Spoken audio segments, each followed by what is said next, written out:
Laada do san o san ka bɛn ni sunkalo barikama in ye Mali silamatɔnw ka fara ɲɔgɔn kan jɛkuluba au Conseil islamique du Mali ma ɲɛma Mali silamadinɛ ɲɛmaw ka fara ɲɔgɔn kan jɛkuluba groupement de leaders spirituels musulmans du Mali ma ɲɛma silamɛya dɛmɛtɔ Ansaru ɲɛjɔyɔrɔ a Seyed Sherif Ousmane Madane Haidara de a Seyed Badara Aliyu Ousmane Haidara bi sunakariba labɛn ka wele bila maa o maa dali masama nɔgɔya kɛ minnu ye k'olu sun tigɛ. Comme an dɔgɔkɛ Badara Ali Haidara an ka seko san o san a bɛ silamɛw wele a b'u sun tigɛ mais ɲinanda an y'o réaliser k'a kɛ famille ko dɔrɔn ani mɔgɔ minnu b'an kɛrɛfɛ dɔrɔn parce que bɛɛ b'a dɔn ko min bɛ senna n'o ye Covid-19 ye banako min bɛ senna o kama ladili kɛra dɔgɔtɔrɔw fɛ k'an ka jamana yɛlɛba nɔgɔya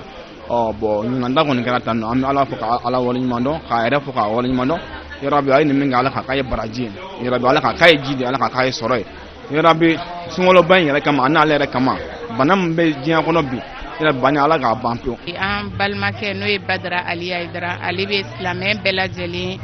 wele ka na suntigɛba kɛ a fɛ yan nɔ Ala sɔnna ɲina gɛlɛya dɔ donna n'o ye coronavirus gɛlɛya ye donc i b'a fɔ ko autorités y'a fɔ cogo min na k'an ka mesures respecter cogo min na an ka na jama fara ɲɔgɔn kan donc o de kosɔn an y'a dabɔ a kama k'a kɛ famille ye pour que ka ni mesures ninnu respecter cogo min na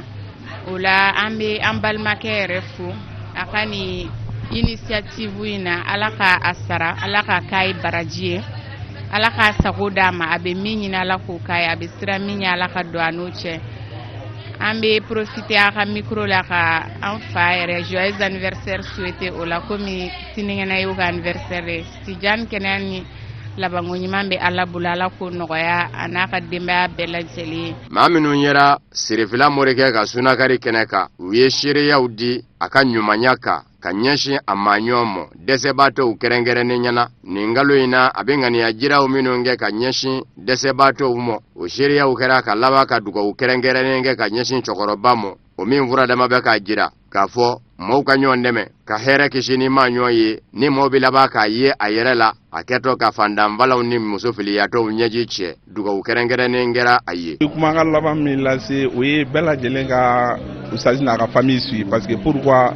u fɛn de kɛ min bɛ kɛ bɛɛ lajɛlen ma kalan n'i y'a ye nin fɛn ninnu yɛrɛ na ni ka d'an ye an yɛrɛ bɛ fɛn caman sɔrɔ a la pour que ka se ka taa n'a ye an ka famille na pour que ka se ka taa a kow ladege bon la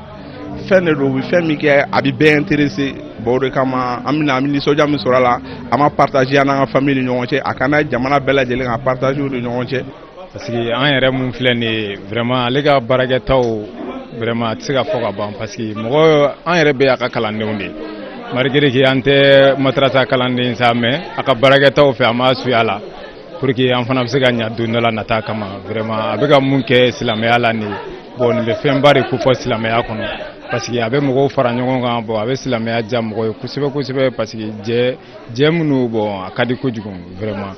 an kɔni an bɛ mun fɔ Ala k'a mɛn a la an kɔni an fana bɛ k'a ladege a kɔ dɔɔni dɔɔni baara ɲumanw de don k'a kɛ ka silamɛw la dumuni tantɔ nisɔndiya kɔnɔnaw la a ka ɲi kojugu. An bɛ Ala fo k'a barikada k'a fɔ bi a nisɔn ka di kosɛbɛ i n'a fɔ an ka serifu n'o ye karamɔgɔ n'a ka denbaya ye kuma bɛɛ ɲuman sira kan olu tɛ foyi kɛ min bɛ bala na i n'a fɔ a b'a kalama cogo min na karamɔgɔ n'a ka denbaya sunkalo kɔnɔ nin waati ninnu kɛrɛnkɛrɛnnenw na u bɛ jama fara ɲɔgɔn kan ka hɛrɛ caman kɛ jama ye min suguya ni suguyaw tɛ kelen u ka laada la suntigɛ b'a la karamɔgɔ fara ka denbaya kan u bɛɛ bɛ suntigɛ kɛ mɔgɔw ye komi a b'a kalama cogo min na silamɛya ka sira kɛ kira ka hadisaw la mɔgɔ min mana mɔgɔ kelen sun tigɛ nafabaw de b'a la barajibaw b'a la o la i n'a fɔ an karamɔgɔ Ali Ousmane Haidara ale ka laada don san o san a bɛ jamaba fara ɲɔgɔn kan k'o sun tigɛ mais i y'a fɔ cogo min na ka bɛn ni jamana lahalaya ani banako togoya kama jama camanba de bɛ min sun tigɛra bi mais mɔgɔw bɔra ka bila a dama yɔrɔw la k'u cɛbɔ ɲɔgɔn na k'a sababu kɛ banako ye o la vraiment nisɔndiyalen don an bɛ Ala fo k'a barikada an bɛ karamɔgɔ n'a ka denbaya fo an b'a ɲini Ala fɛ mɔgɔ hakɛ min sun tigɛra bi Ala k'o kɛ baraji Ala k'o kɛ si Ala k'o kɛ kɛnɛya ye la ko kɛ hɛrɛ ka ɲɛsin an ka jamana ma ka ɲɛsin karamɔgɔ ni a ka denbaya ma. Fɔlɔmaw ni labanamaw kuntigi Muhamadul Mustafa nɛɛma ni kisi b'a ye ka kuma don silamɛ min mana silamɛɲɔ sun tigɛ min sun tigɛra o ka baraji dumuni diba b'o ɲɔgɔnna sɔrɔ ka sɔrɔ fɛn ma bɔ sunba yɛrɛ fɛnɛ ka baraji la wa Seyede Badara Aliyu Usman Aidara n'an ko a ma ko Sirifila Morikɛ n'a ma ɲa ko a yɛrɛ ye kira mɔdenkɛ ye a kɛn bɛ k'i sen da a mɔkɛ sendadɔn na san wɛrɛ sunkalo Ala k'o jira an na. Halisa an bɛ to bankɔni na a Seyede Sherif Usman Madani Haidara denkɛ a Seyede Badara Aliyu Usman Haidara suntigɛ in kɔfɛ a nisɔndiyalen dakuruɲɛ 2 sɔrɔ k'o lase an ka ɲininikɛla Musa Fɔnba ni Ibrahima Kulibali ka kuma galama la an ka jɛ ko ɲamada. Ola ni Ala ka jɛ ni ye laada ye an bolo san o san an ye laada min ta an ka cɛkɔrɔba nɔ la n'o ye Seyede Sherif Usman Madani Haidara ye alors san o san ka silamɛw sun tigɛ a seko a n'a damajira la sunkalo bonya hukumu kɔnɔna la a sababuya kɛ an kuntigi Muhamadu alayhi salatu wasalam a ye bonya min fɔ sunakari la n'o de maa min silamɛ min ni i sera ka silamɛ ɲɔgɔn dɔ sun tigɛ alors kira ko baraji b'o la min tɛ se ka fɔ ka se ka ban ka sɔrɔ i ye min sun tigɛ i b'o ka baraji dafalen sɔrɔ ka sɔrɔ fɛn ma b'o yɛrɛ fɛnɛ ka baraji la donc ka sababuya kɛ olu nɔkantigiw ye a n'o kumakanw labatoli ani an yɛrɛw bɛ se cogo min na ka baraji dɔ sɔrɔ ni Ala ka jɛn ye o de ye an fara ɲɔgɔn kan san o san an bɛɛ bi jɛ ka silamɛw fara ɲɔgɔn kan an seko a n'an damajira la alors k'a kɛ hinɛ ye ka ɲɛsin alors an ka banbaatɔw ma ani k'a kɛ hinɛ ye ka ɲɛsin an yɛrɛw minnu bɛ balolen pour que an bɛ se cogo min na ka Ala sɔrɔ hɛrɛ la cogo min na o la ni kira ka suna de nɔkantigiw ye an bolo n'a jara Ala ye san o san an bɛ o min kɛ welekan min bɛ an bolo o ye san o san an bɛ deli ka min di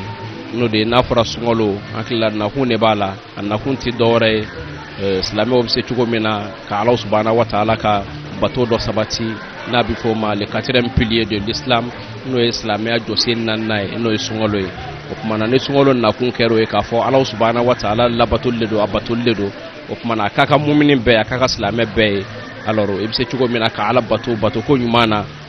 ani ka hinɛ silamɛ ɲɔgɔnw na minnu fɛnɛ cɛsirilen don Ala in batoli la nka ka sɔrɔ se tɛ u ye o tuma na k'olu dɛmɛ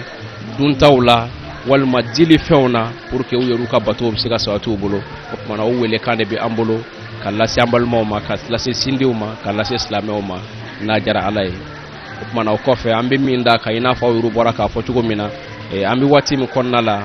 diɲɛ bɛɛ lajɛlen chauffelen don nin waati in na ka sababuya kɛ bana ye bana min ni u b'a wele ko Covid-19 n'o ye coronavirus ye alors o kama Ala sɔnna ma confinement min ni an ka gouvernement n'o ye jamana état ye a ye laɲini min kɛ an fɛ o kama an y'o consigne respecté an ma sɔn fiyewu ka mɔgɔw wele i n'a fɔ san tɛmɛnenw na an bɛ deli ka mɔgɔw wele cogo min na ka fara ɲɔgɔn kan alors an m'a kɛ ten ɲina an y'a kɛ dɔrɔn komi laadala ko don an bolo alors ka an balimaw wele ka an sigiɲɔgɔnw wele an kana fara ɲɔgɔn kan an se mana kɛ dakuruɲɛ fitinin bolola fitinin dumuni min ye k'o cari an yɛrɛ damaw ni ɲɔgɔn cɛ an bɛɛ ka jɛ k'an sun tigɛ ka dugawu don kɛ ɲɔgɔn ye ka dugawu don kɛ jamana in ye kɛrɛnkɛrɛnnenya la bana min n'a bɛ diɲɛ kɔnɔ Ala bɛ se cogo min na ka bana in dɔgɔya ka bana in ban pewu a bɛ minnu na k'olu lafiya a ma minnu sɔrɔ a kana olu sɔrɔ a ka ban an ka jamana kɔnɔ a ka ban diɲɛ bɛɛ kɔnɔ ni Ala sɔnna ma an b'o dakuruɲɛ fitinin de fɔ ka lase lamɛnbaa bɛɛ lajɛlen ma. Comme chaque année, le mois béni du Ramadan est une véritable aubaine pour Seyed Sherif Badara Aliyu Usman Haidara, fils du guide spirituel des Ansar, d'inviter à sa résidence les personnes démunies autour de plats pour une rupture collective de jeûne, tel que recommandé par les hadiths du noble prophète Mohammed, paix et salut sur lui. Compte tenu de la situation sanitaire qui prévaut due à la maladie à coronavirus, la cérémonie qui s'est voulue sobre est pleine de signification aux yeux des participants. Alhamdulillah Rabbil Alamin. Et ce soir nous sommes très heureux. Comme à l'accoutumée, notre cher frère Badara Ali Haidara invite les musulmans à venir rompre le jeûne à sa résidence. Et comme cette année avec le coronavirus, on a voulu restreindre le monde, parce que c'est des consignes qui ont été données par les autorités et on a respecté ces consignes. Sinon, d'habitude, on invite tous les musulmans à venir rompre le jeûne ici. Et vraiment, nous sommes très contents aujourd'hui et nous remercions le Tout-Puissant Allah, que Dieu lui accorde la santé, longue vie, le bonheur et tout ce dont il a besoin. Et nous prions pour notre cher père Asset Cherif Ousmane Madane Haïdara, que Dieu lui accorde une longue vie de santé. Comme c'est très bientôt son anniversaire, je profite de votre micro pour lui souhaiter un joyeux anniversaire, longue vie de santé, de prospérité, de longévité à lui et toute sa famille. Et je remercie toute la famille Chérifla. Les fidèles ayant pris part à la rencontre ont tenu à témoigner des actions de bienfaisance de l'initiateur à l'endroit des couches les plus défavorisées en ce mois de partage, avant de formuler des vœux de bénédiction pour Seyed Cherif Ousmane Madane Haïdara dans la pérennisation de ses œuvres et ses efforts inlassables à l'endroit des plus démunis de notre pays. Bon, mon impression, je remercie tout d'abord la famille Haïdara par leur invitation que nous est transmise chaque année, à chaque mois de carême, on reçoit des invitations pour le rupture de jeûne. Donc nous leur remercions pour ce mois béni. Et nous prions le grand Dieu pour que la famille Haïdara puisse exister et puisse être de plus en plus fort au fur et à mesure dans le temps. Donc à travers malgré le confinement et puis la maladie qui règne sur notre pays, donc nous prions le bon Dieu pour éradiquer la maladie afin que cette maladie puisse quitter notre pays,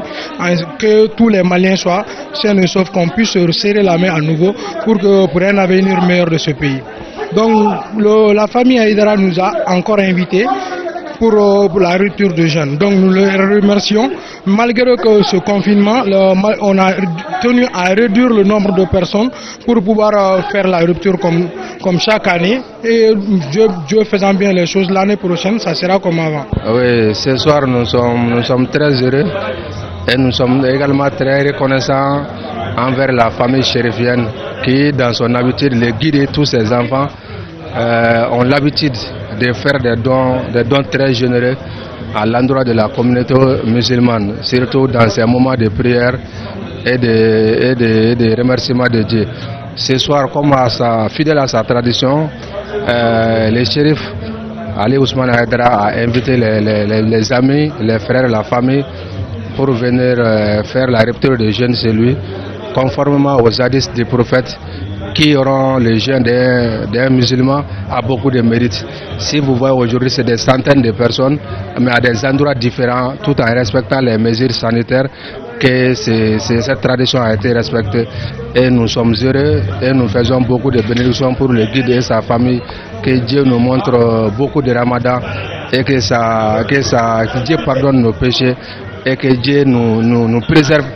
de ces mal qui dérangent tout le monde entier, qui est le Covid-19. Nous avons l'habitude d'organiser cette rupture collective